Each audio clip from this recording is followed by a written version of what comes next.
Hello and welcome back to our channel. काफ़ी लोगों का मैसेज आ रहा है कि ये वीडियो बनाओ जो बिगिनर के लिए यूज़फुल हो। ये वीडियो बिगिनर के लिए जिनको रिग के बारे में कुछ नॉलेज नहीं है और या फ्रेशली रिग में ज्वाइन हुए हैं, ताकि उनको आगे बढ़ने में यूज़फुल हो। इस वीडियो में मैंने बहुत सारे ऐसे इक्विपमेंट और टूल्स को इंक्लूड किया है जो रिग में हर रोज़ डेली रूटीन में यूज़ होती है। उसके बारे में मैंने जितना मेरे से हो सके उतना उसका इन्फॉर्मेशन यहाँ पे शेयर किया है। आप इसको अगर एक बार देख लेंगे, आपको अच्छे से पता चलेगा कि ये चीज़ कैसे यूज़ करनी है, इसका नाम क्या है, क्यों यूज़ होती है और इसको कैसे हम लोग प्रॉपर तरीके से रखना है। ओके, चलिए शुरू करते हैं। अगर आपको ये पीपीटी चाहिए तो आप हमको यहाँ पे जो ईमेल एड्रेस दिया हुआ है ना, इसमें अगर आप मुझे मेल करोगे तो मैं बेझिझक आपको ये पीपीटी शेयर करूँगा, कोई दिक्कत नहीं है। ओके, चलिए शुरू करते हैं।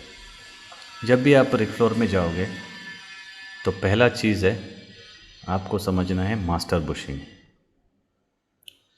ये जो मास्टर बुशिंग है ये रोटी टेबल पे लगा होता है। इसका यूज़ हमको पाइप को रिग फ्लोर के ऊपर सिक्योर करना, स्लिप डाल के। अगर ये नहीं होगी तो पाइप हम सिक्योर नहीं कर पाएंगे। अगर आपको दूसरा कनेक्शन करना है या कुछ और चीज़ के लिए एलिवेटर से पाइप को फ्री करना है तो ये मास्टर बुशिंग बहुत ज़रूरी है। ये इंसर्ट बॉल है, ये भी ज़रूरी है। इसके अंदर पाइप रहेगी, यहाँ पे आप स्लिप डालोगे और ये यहाँ पे रुक जाएगा। ओके, दूसरा है केसिंग बुशिंग। ये केसिंग बुशिंग है ना, ये सिमिलर टू मास्टर बुशिंग है, लेकिन मास्टर बुशिंग में एक प्रॉब्लम है। प्रॉब्लम नहीं है, इसका एक लिमिटेशन है। ये बड़ा आईडी वाला पाइप को अंदर जाने नहीं देगी। नॉर्मली 1858 और एबोव का जो केसिंग आती है ना, अगर आपको 1858 और एबोव का केसिंग यूज़ करना है तो आपको मास्टर बुशिंग निकाल के ये केसिंग बुशिंग लगाना पड़ेगा, क्योंकि 1858 और एबोव का केसिंग मास्टर बुशिंग के अंदर नहीं घुसती है। ओके, छोटा रिग में तो ये नहीं होती है, ये बड़े रिग में होती है। और ये है बुशिंग पुलर।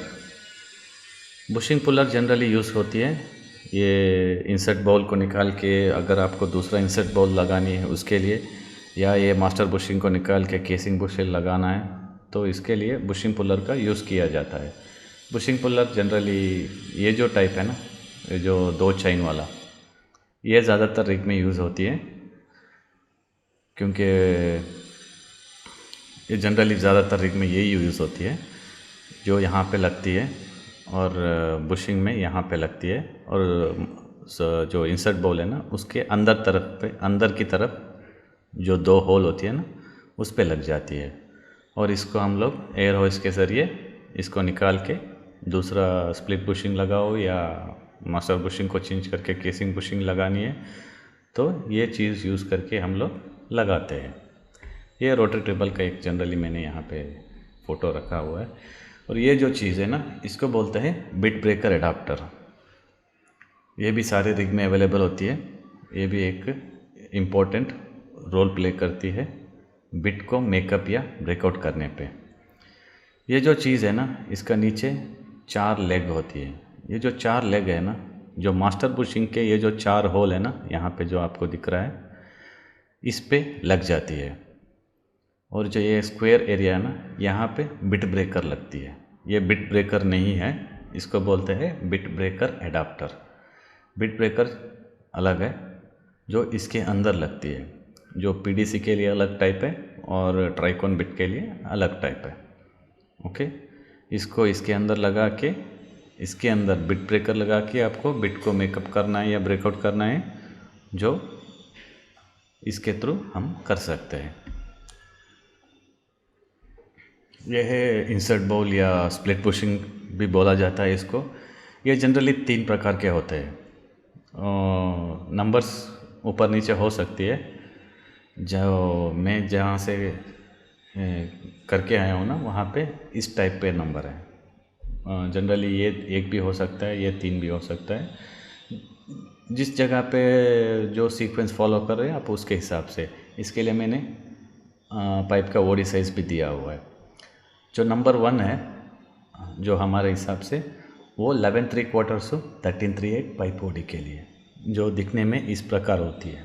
यहाँ पे जो दिख रहा है ना, जो पतला वाला, ये होती है बड़ा साइज़ का। अगर ड्रिल कॉलर है या 13/3/8 का केसिंग है, उसके लिए ये वाला बुशिंग या इंसर्ट बाउल यूज़ होती है। दूसरा होती है 9/5/8 to 10¾ के लिए, जो यहाँ पर है, जो नंबर 2 होती है। ओके। तीसरा वाला होता है 8/5/8 और उससे नीचे वाला, कुछ कितना भी हो, उससे 8/5/8 के नीचे कितना भी हो, उसके लिए नंबर 3 का बुशिंग ही यूज़ होएगा। क्योंकि आपका सारे ड्रिल पाइप का जो स्लिप्स होती है ना, वो इस बाउल के हिसाब से डिज़ाइन किया हुआ है। जो नंबर 3 बाउल है ना, जो 8/5/8 टू बिलो 8 इंच का जो पाइप ओडी है ना, उसके हिसाब से ही सारे स्लिप डिज़ाइन किए गए हैं। चौथा स्लाइड है सेफ्टी क्लैंप। सेफ्टी क्लैंप एक बहुत इम्पोर्टेंट टूल है रिग में। ये ज़्यादातर यूज़ होती है जहाँ पे स्लिक टाइप का जो पाइप्स होती है ना, जैसे कि केजिंग हो या ड्रिल कॉलर या नॉन मैग ड्रिल कॉलर, जो डायरेक्शनल टूल्स में यूज़ होती है वेट के लिए, जिसे NMDC भी बोला जाता है। ऐसा कोई भी चीज़ जिस पे फिश नेक और या उसको क्या बोलता है, टूल जॉइंट ना हो, जो स्लिक हो, उसको मेकअप करने के टाइम पे ये चीज़ बहुत ज़रूरी है। क्योंकि जो स्लिक कॉलर है ना, वो ज़्यादातर स्लिप होके होल के अंदर जा सकता है, अगर प्रॉपर तरीके से स्लिप ना बैठा हो तो उस स्लिप के ऊपर 1 इंच से 2 इंच गैप रख के हम लोग सेफ्टी क्लैंप को लगा देते हैं। ओके। सेफ्टी क्लैंप को कितना सेगमेंट होना चाहिए, ये जनरल मैंने यहाँ पे दिया हुआ है। अगर आपका 4.5 से 5.5 के हिसाब का जो कोई भी ड्रिल कॉलर आप मेकअप कर रहे हो, तो 7 सेगमेंट होना चाहिए। और इसके हिसाब से हमने यहाँ पे आपको जनरल नॉलेज के लिए मैंने यहाँ पे एक डिजिट दिया हुआ है। इसको लगाने के टाइम पे बहुत सी गलतियाँ मेरा 20 साल का करियर में मैंने देखा हुआ है। पहली जो गलती है, जो ज़्यादातर लोग करते हैं, सेफ्टी क्लैंप लगाने के बाद इसको हैमर मारते हैं, बहुत बहुत ज़ोर से हैमर मारते हैं। भाई साहब, ये ज़रूर नहीं है। आप इसको टाइट करो, ठीक है, क्योंकि ये स्प्रिंग लोडेड है। इसका जो अंदर का जो डाइज है ना, ये स्प्रिंग लोडेड है। जैसे ही ये फिसल जाएगी ना पाइप, ये ऊपर आके ना और भी टाइट हो जाएगी। ओके। इसका मैकेनिज़्म इसी टाइप से डिज़ाइन किया हुआ है। ऐसा ना है कि इसको लूज़ करके भी छोड़ दो, लूज़ नहीं छोड़ना है, लेकिन टाइट तो करना है। लेकिन ऐसे नहीं है कि दे धनाधन हैमर मारते रहो और इसका शेप ही बिगड़ जाए, या आपका जो की है ना उसको तोड़ दो। इतना ज़रूर नहीं है। ओके। टाइट करना है, एक नॉर्मल तरीके से टाइट करके इसको डाल देनी है। दूसरा गलती है, ये जो नट है ना, ये नट और इसका आप थ्रेड देख रहे हो, ये थ्रेड कभी भी इस नट के अंदर नहीं जाना चाहिए। अंदर क्यों जाती है? क्योंकि आदमी लोगों को, अपने बंदे लोगों को या जो भी है, जो फ्लोरमैन लोगों को पता नहीं होता कि किस पाइप को कितना सेगमेंट लगाना है। इसके वजह से जो भी पाइप आया उसको लगाने का कोशिश करते हैं और ये थ्रेड अंदर घुस जाती है। ये थ्रेड अंदर घुसने के टाइम पे इसमें जो इतना लंबा थ्रेड है ना, लेकिन इसका जो थ्रेड है ना यहाँ तक ही है। हम सोचते हैं कि इसका थ्रेड पूरा बाहर तक है, नहीं, इसका थ्रेड आधा तक ही होता है। तो कुछ ऐसा इंसिडेंट भी हुआ है कि लगाने का कोशिश किया, ओपन करने के टाइम पे ये नट अंदर गिर गई। फिर तो लंबी चौड़ी कहानी, क्योंकि ये नट ड्रिलेबल नहीं है, इसको फिशिंग करके निकालना पड़ेगा। ओके, और रिग भी डाउन टाइम में चली जाएगी और आप भी आपका नौकरी से हाथ धो बैठोगे। तो कोशिश कितना कीजिए कि इसका थ्रेड इसके अंदर नहीं जाना चाहिए। अगर जा रहा है मतलब आपको पाइप के हिसाब से सेगमेंट नहीं है यहाँ पे। ओके, चलिए, और एक बात, सेफ्टी क्लैंप को हम कैसे अच्छी तरह से रखनी है, इस बारे में ही ये। सेफ्टी क्लैंप को है ना कभी भी इधर उधर फेंक के नहीं रखना चाहिए। इसको यूज़ करने के बाद अच्छे से वॉश करके, थोड़ा लुब्रिकेशन या ऑयल लगा के सेफ्टी क्लैंप का जो बॉक्स है ना उसके अंदर ही डाल के रखनी है। ओके, क्योंकि इसका जो छोटे छोटे जो सेगमेंट्स है ना ये मिस हो जाएंगे तो आपको तकलीफ़ उठाना पड़ेगी। क्योंकि जब भी मौका आएगा या कभी कोई पाइप का ओड़िया आप देखते ही नहीं पहचानोगे और ये नहीं लगेगा, फिर ये सेगमेंट ढूंढते फिरोगे।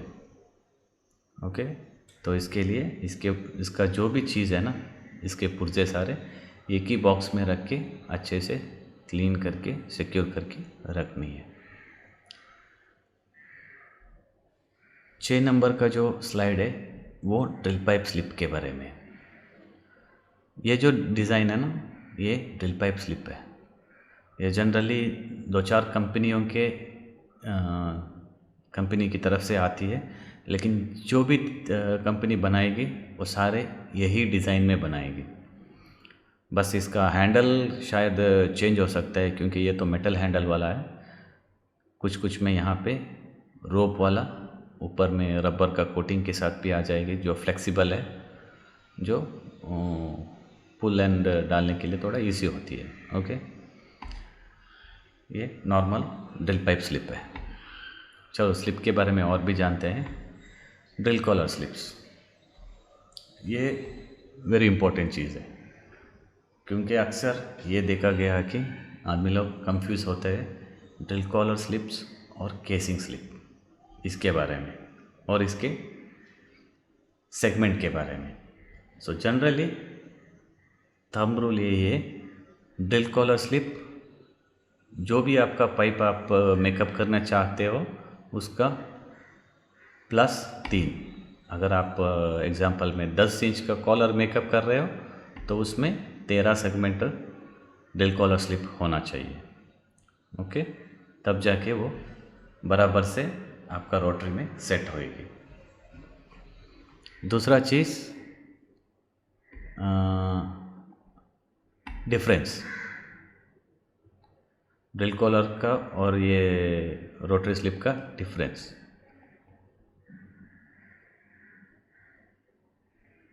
एक मिनट,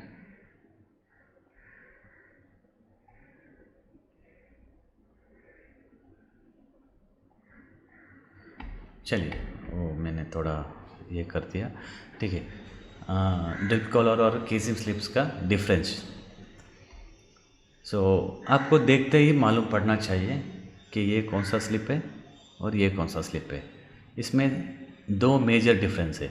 एक तो इसका ऊपरी हिस्सा, जो टॉप साइड है ना, ईच सेगमेंट का जो टॉप साइड है वो ड्रिल कॉलर स्लिप के लिए यहाँ पे स्क्वायर आती है, वही केसिंग स्लिप के लिए यहाँ पे राउंडेड शेप में आती है।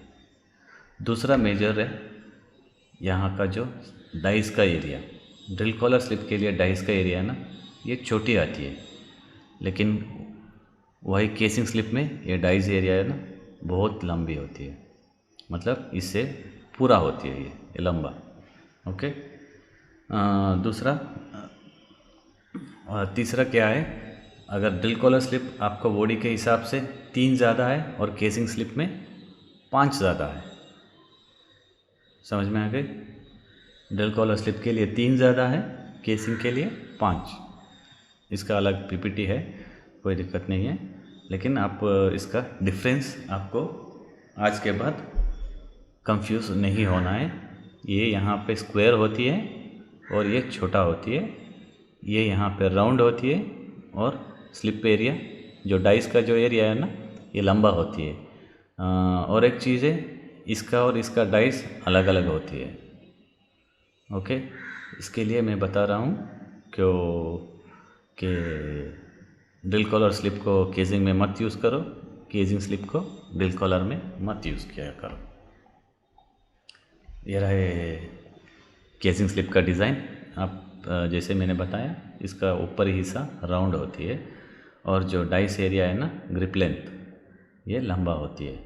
और ये रूल ऑफ थंब है, number of segment OD of casing pipe +5। Example, अगर आपका 7 इंच का केसिंग है, 7 इंच को 5 जोड़ दो, 8, 9, 10, 11, 12 सेगमेंट।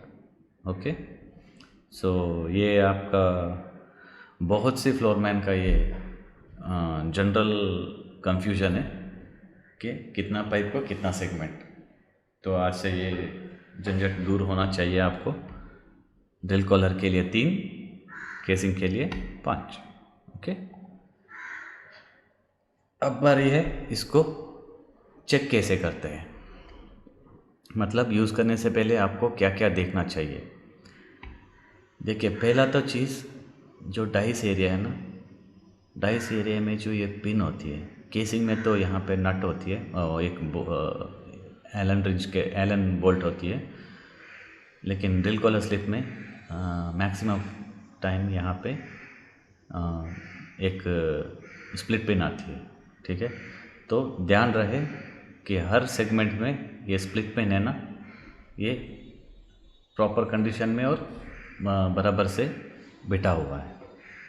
ओके, क्योंकि अगर कुछ गलती से ये डाइस अंदर गिर जाएगी ना होल में, तो ये बिट के लिए बहुत परेशानी क्रिएट करती है, क्योंकि ये ड्रिलेबल नहीं है।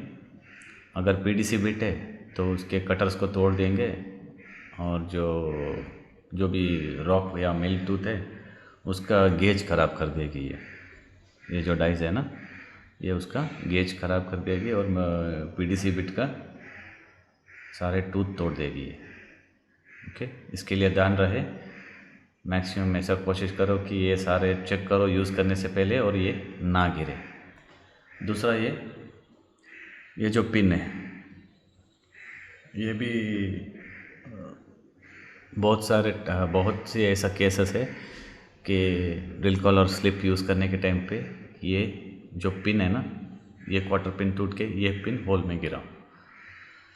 इसके लिए यूज़ करने से पहले ये जो पिन, ये डाई के ऊपर का पिन और सारे सेगमेंट का एक मोटा सा पिन यहाँ पे सेंटर में आता है, उसका सेफ्टी पिन को आप अच्छे से चेक कर लो।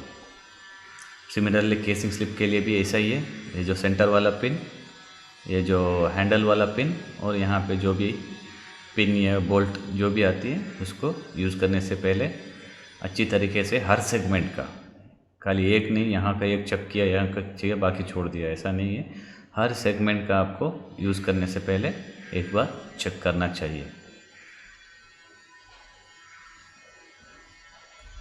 ये है लिंक बेल्स। लिंक बेल्स का मैं फ़ोटो नहीं है, बस एक मेजरमेंटल इंजीनियरिंग फ़ोटो थी। जो जनरली 2000 का HP का रिग में 3 प्रकार के बेल्स होते हैं, जो 500 टन का और 350 टन का, 2 केसिंग का और एक नॉर्मल TDS का बेल्स।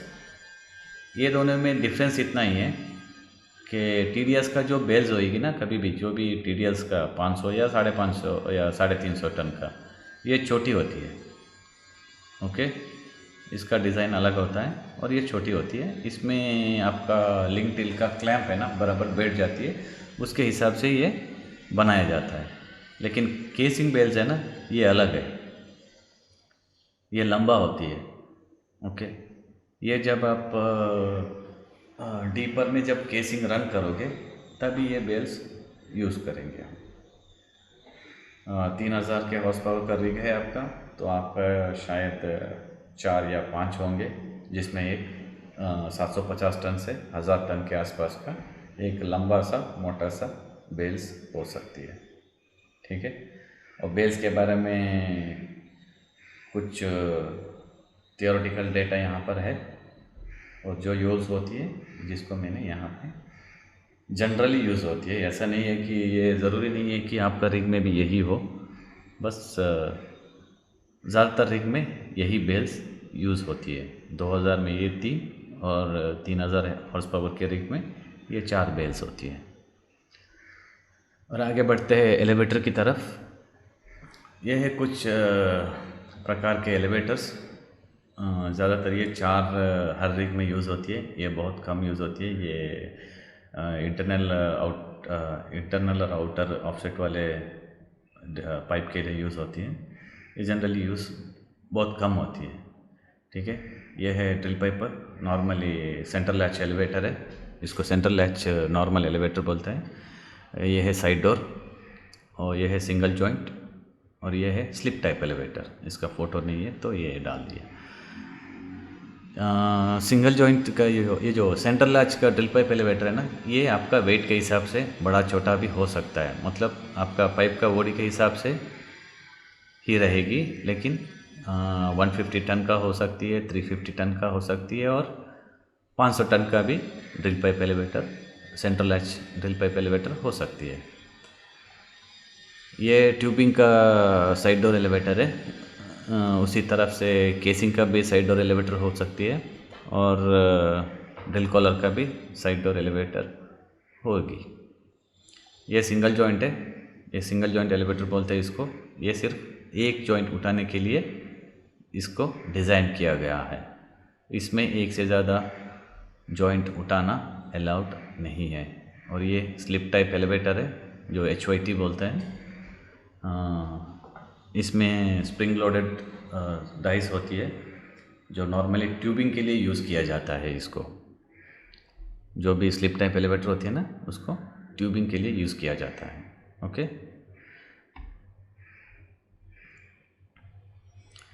चलिए, यहाँ पे फिर से भी वही है साइड डोर और एलिवेटर के बारे में। यह है सिंगल जॉइंट एलिवेटर।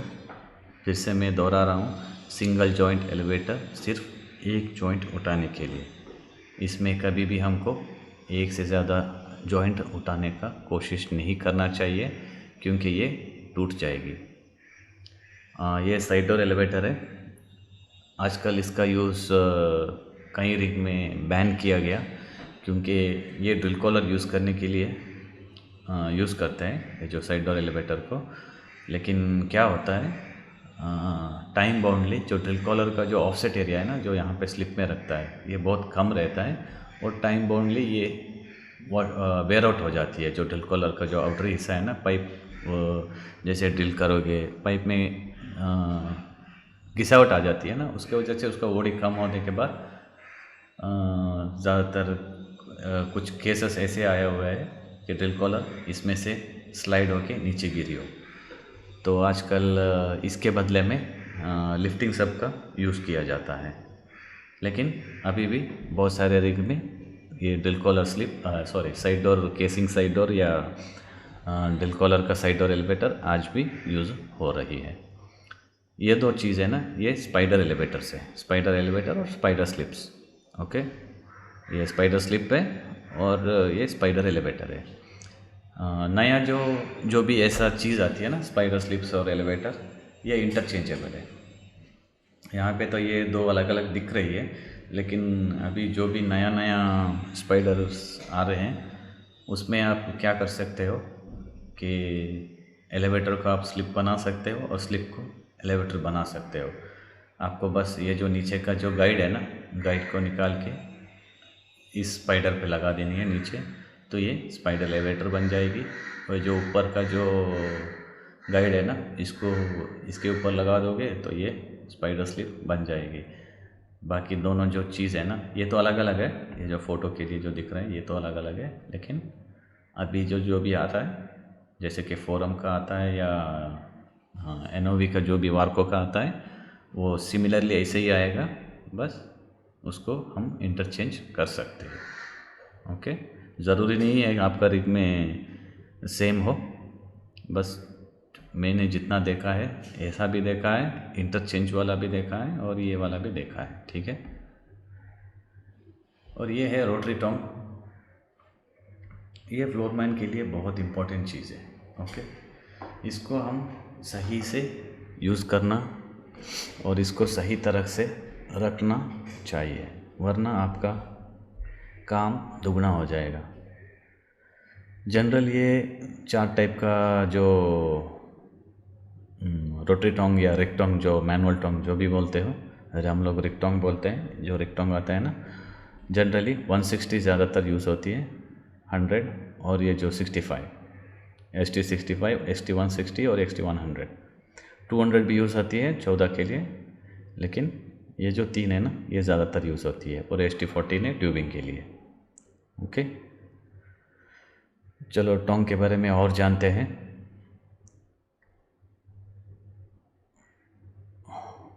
चलो, टोंग को यूज़ करने से पहले आपको पहले तो ये चीज़, इसका जो हैंडल का एरिया है ना, उसको आपको ध्यान में रखना चाहिए। अगर आपको कुछ भी यूज़ करना है तो ये एरिया छोड़ के कहीं और एरिया पे हाथ मत लगाओ, क्योंकि इसके अंदर जब उंगली फंसती है ना तो कट जाती है। ध्यान रखना, अगर टोंग के अंदर आपका उंगली फंस गई तो 99% है कि आपका उंगली कट जाएगी। इसके लिए इसको यहाँ पे यूज़ करने के लिए हैंडल्स जो दिए गए हैं ना, वहीं पे पकड़ के यूज़ करो। अगर आपका टोंग सही तरीके से काम करना है तो आपको कुछ चीज़ों का ध्यान रखना है। उसमें पहला चीज़ है डाइस। ठीक है, डाइस हमेशा, टोंग का जो डाइस है ना, वो बराबर होना चाहिए। अगर नहीं है, आप उसको चेंज कराओ या चेंज करो खुद और यूज़ करो। दूसरा चीज़, उसका जो एक्सटेंशन होता है ना, एक्सटेंशन पार्ट, वो हमेशा आपको ट्यूबुलर के हिसाब से ही रखना है, नहीं तो आपको वो बराबर से ग्रिप नहीं करेगी। तीसरा चीज़ है, जब भी हैंग लाइन पे आपका टोंग हैंग किया रहेगा ना, उसमें जो शैकल होती है उसको हमेशा एक सेफ्टी पिन डाल के रखो, क्योंकि ये जो नट है ना, ये जो नट काफ़ी ऐसे इंसिडेंट हुए हैं, ये यूज़ करते ये लूज़ होके ये होल में गिर जाती है। इसके लिए हमेशा जो भी हैंग ऑफ लाइन होती है ना टोंग का, उसका शैकल में हमेशा ही आपको एक सेफ्टी पिन लगा के रखना है। तीसरा चीज़, रोटरी टोंग को या रिग टोंग को हमेशा यूज़ करने के बाद अच्छे से वॉश करके उसको अच्छे से ग्रीस करके रखिए। अगर ग्रीस नहीं करोगे, इसमें मड का प्रॉपर्टीज या ओबीएम का जो पार्टिकल इसके अंदर यहाँ पे घुस जाके ना, ये टोंग टाइट हो जाती है। ये टाइट हो जाएगी ना, फिर आपको लगाने में दुगना मेहनत करना पड़ेगा। अगर इसको प्रॉपर तरीके से वॉश करके, इसको पूरा निकाल के वॉश करके अच्छे से लुब्रिकेशन करके आप रखोगे, ग्रीसिंग वीसिंग करके, तो ये लगाने में बहुत आसानी रहेगी और बाइट भी बहुत अच्छे से करेगी, आपका काम भी आसान होएगा। ओके, सो ध्यान रखिए, टोंग को कभी भी मड में या इसमें भिगो के नहीं रखना है। यूज़ करने के बाद उसको वॉश करके अच्छे से लुब्रिकेशन करके ग्रीस मार के रख दो। ओके, सिमिलरली आपको एलिवेटर में भी ऐसे ही करना है। जब भी एलिवेटर यूज़ करोगे, इसमें इसका पीछे साइड में एक ग्रीस निपल है, ऊपर में एक ग्रीस निपल है और यहाँ पे कहीं पे एक और ग्रीस निपल होना है। तो हर जगह पे ग्रीस मारिए, इस जगह पे थोड़ा ऑयलिंग कीजिए और इसके अंदर थोड़ा डोप लगाइए। और हमेशा यूज़ करने से पहले सेफ्टी कीपर का ध्यान रखिए। और एलिवेटर में एक चीज़ हमेशा याद रखना, इसमें जो नट यूज़ होती है ना, वो उसको क्या बोलते हैं, नॉर्मल नट नहीं यूज़ होती है, उसको जो प्लास्टिक का जो नट आता है ना, क्या बोलते हैं उसको, भूल गया, सॉरी लॉक नट, उसको हमेशा लॉक नट यूज़ करना है सेफ्टी कीपर के साथ। बुढ़ा हो गया ना तो भूल जाता हूँ। चलिए आगे बढ़ते हैं। ये ड्रिल पाइप स्लिप है। ड्रिल पाइप स्लिप को भी आपको ध्यान से टेक केयर करना चाहिए। आपको स्लिप एरिया में जो स्लिप डाइस होती है ना, इसको बराबर इंस्पेक्ट करना है। ये जो छोटे छोटे दो हेक्स नट है ना, इसको टाइम टू टाइम चेक करते रहो, क्योंकि अगर ये नट गिर जाएगी तो ये प्लेट उड़ जाएगी और सारे डाइस अंदर। ओके। दूसरा है आपका हैंडल।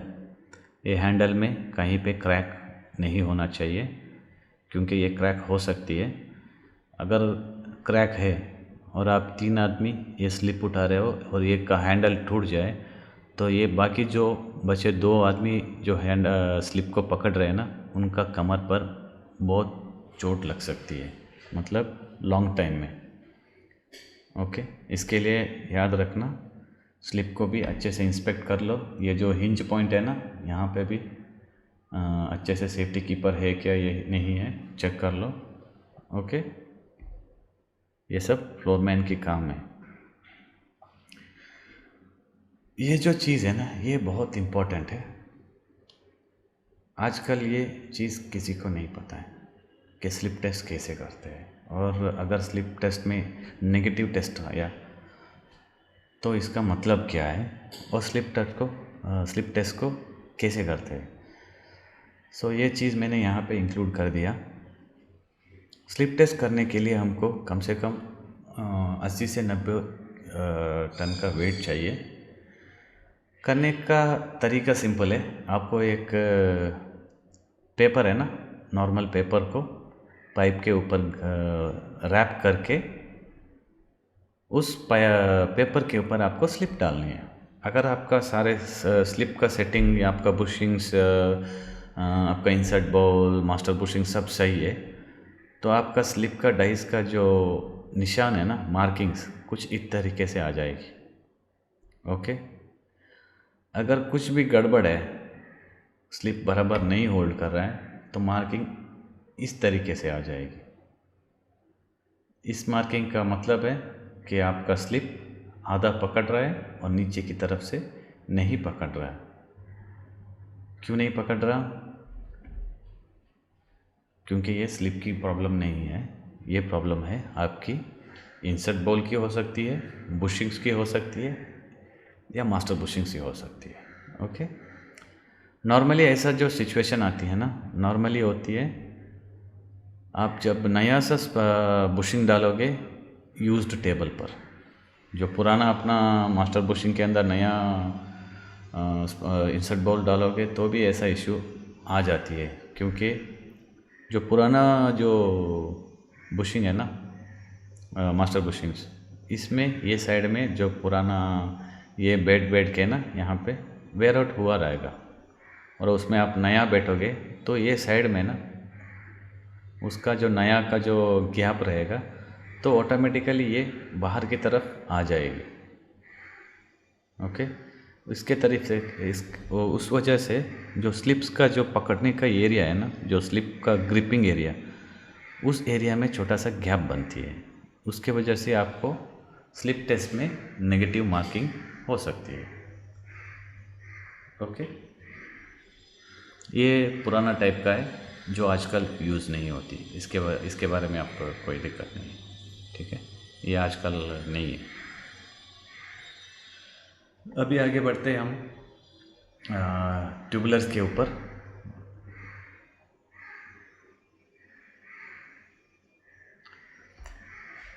पाइप, ड्रिल पाइप जो भी है, ड्रिलिंग रिग में हमेशा 4 टाइप का, नॉर्मली 4 टाइप का पाइप यूज़ होती है। उसमें भी 2 टाइप का जो पाइप है ना, वो ज़्यादातर यूज़ होती है। जो 4 टाइप का पाइप है वो है एक EX75, X95, G105 और S135। इसमें G105 और S135 है ना, ये ज़्यादातर यूज़ होती है, क्योंकि इसका यील्ड स्ट्रेंथ भी ज़्यादा है और टेंसाइल कैपेसिटी भी, जो टेंसाइल स्ट्रेंथ है ना, ये भी ज़्यादा है। हाँ, ड्रिल पाइप के बारे में एक अलग से वीडियो मैं बनाऊंगा, क्योंकि मेरे पास बहुत सारे इसका डॉक्यूमेंट्स है। जैसे टाइम मिलेगा ड्रिल पाइप के बारे में एक अच्छा सा वीडियो बनाऊंगा, हर टाइप का ड्रिल पाइप्स या ड्रिल कॉलर, ठीक है। तो जैसे कि मैं बताया, G105 और S135 ये ज़्यादातर यूज़ होती है। ओके, ड्रिल पाइप को हम लोग आइडेंटिफाई कर सकते हैं देख के। ओके, जैसे कि यहाँ पे टूल जॉइंट है, अगर टूल जॉइंट में कोई मार्क नहीं है तो समझ लेना कि वो E75 है। अगर ड्रिल पाइप में एक ग्रूव का मार्क है तो वो है X95, ठीक है। अगर इस तरफ से 2 मार्क है तो G105, और 3 मार्क है तो S135।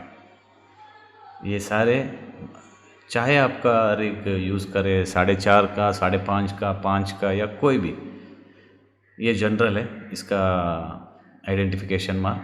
9 mark E75, 1 mark X95, 2 mark 105 G105, और 3 मार्क ऐसा वाला ग्रूव यानी कि S135। ओके, अब आपका पाइप देख लो रिग में कौन सा ग्रेड का है।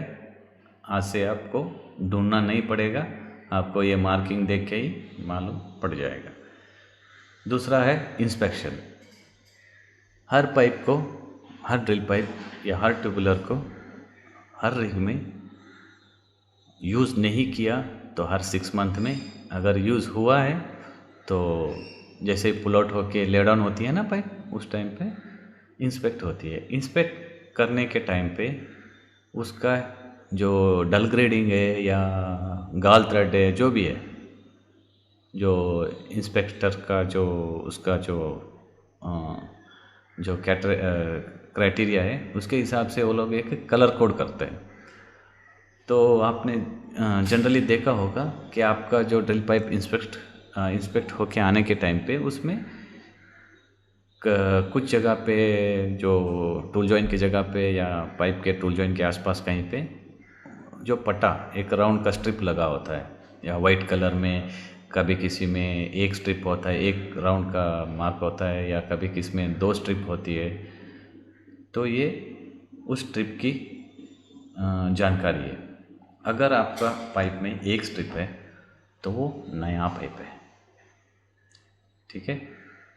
अगर 2 स्ट्रिप है तो वो प्रीमियम पाइप है, मतलब नया नहीं है और ये प्रीमियम भी है। ओके, अगर एक येलो है तो प्रीमियम नहीं है लेकिन यूज़ कर सकते हैं, ठीक है, ऐसा है। नंबर 3 है एक ऑरेंज, मतलब ये पुराना पाइप है, जूना पाइप है। ग्रीन, बहुत जूना पाइप है लेकिन यूजेबल है।